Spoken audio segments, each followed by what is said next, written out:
ముఖ్యంగా చంద్రబాబు నాయుడికి, లోకేష్కి.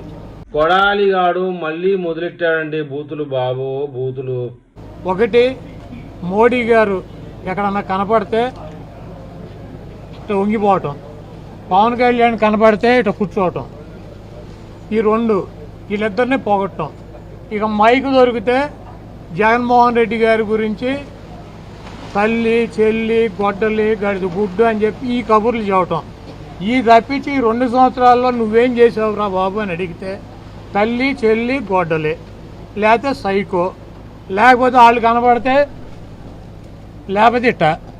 ఈ డ్యాన్సులు, ఈ సొల్లు కబుర్లు తప్పించి 2 సంవత్సరాల్లో చంద్రబాబు నాయుడు గారు చేసింది ఏంటి? ఈ రాష్ట్ర ప్రజలకి సూపర్ 6 అన్నాడు, దాన్ని సూపర్ 0 చేశాడు. కాబట్టి ఈ రాష్ట్ర ప్రజలు చాలా క్లారిటీగా ఉన్నారు. చంద్రబాబు చెబితే మోడీ గారికి వంగి నమస్కారాలు, పవన్ కళ్యాణ్కి వంగి నమస్కారాలు, జగన్మోహన్ రెడ్డి గారిని సైకో, గొడ్డలే, గడిద గుడ్డు అని ఈ సొల్లు కబుర్లు తప్పించి ఈ రాష్ట్ర ప్రజలకి నువ్వు సూపర్ 6ను 0 చేసావా చేయలేదా అది చెప్పమనండి. అవి ఏమి చెప్పడు.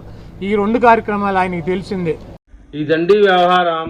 కరెక్ట్గా చెప్పాలంటే వీడు ఎక్కడ ఉండాలి? చంద్రబాబు నాయుడు గారు బూట్లు దుడుస్తూ ఉండాలి. అయితే చంద్రబాబు నాయుడు గారు ఇన్ని బూట్లు తినవడంలే, అందుకని వీడు మళ్ళీ మొదలెట్టాడండి. వీడేందో, వీడి వ్యవహారం ఏందో, వీడి పార్టీ తీరేదో, అసలు వీడు గుడివాడలో ఉండాడో లేదో కూడా గుడివాడ ప్రజలకు తెలియడంలే. అలాంటి పరిస్థితుల్లో వీడు మళ్ళీ అంట జగన్మోహన్ రెడ్డి గెలుస్తాడంట, ఆ తర్వాత ఏదో కోడి వచ్చి వీగుతాడంట. మర్యాదగా నువ్వు చంద్రబాబు నాయుడు గారి బూట్లు తుడచకపోతే నువ్వు చచ్చే లోపు మన లోకేష్ బాబు నిన్ను చెడ్డీతో ఊరేగించకపోయినా కూడా మళ్ళీ 29 ఎలక్షన్ లోపు నీ పరిస్థితి ఏంది అనేది అర్థం కావడంలే. మొత్తానికి ఏదేమైనా చంద్రబాబు నాయుడు కానీ, లోకేష్ బాబు కానీ వీడికి వేసిన శిక్షలు ఎప్పుడు అమలు చేస్తారో ఏమో. ఎప్పుడెప్పుడా కొడాలి నానిగాడు అరెస్ట్ అని ఎదురు చూస్తూ ఉంటే మళ్ళీ వాడేదో సైలెంట్ అయిపోయినాడు అని చెప్పేసి ఏమన్నా వీళ్ళు రెడ్ బుక్లో పేరు కొట్టేసుకున్నారో ఏమో అర్థం కాదు. కానీ వీడు మళ్ళీ మీడియా ముందుకు వచ్చి లేపాడండి.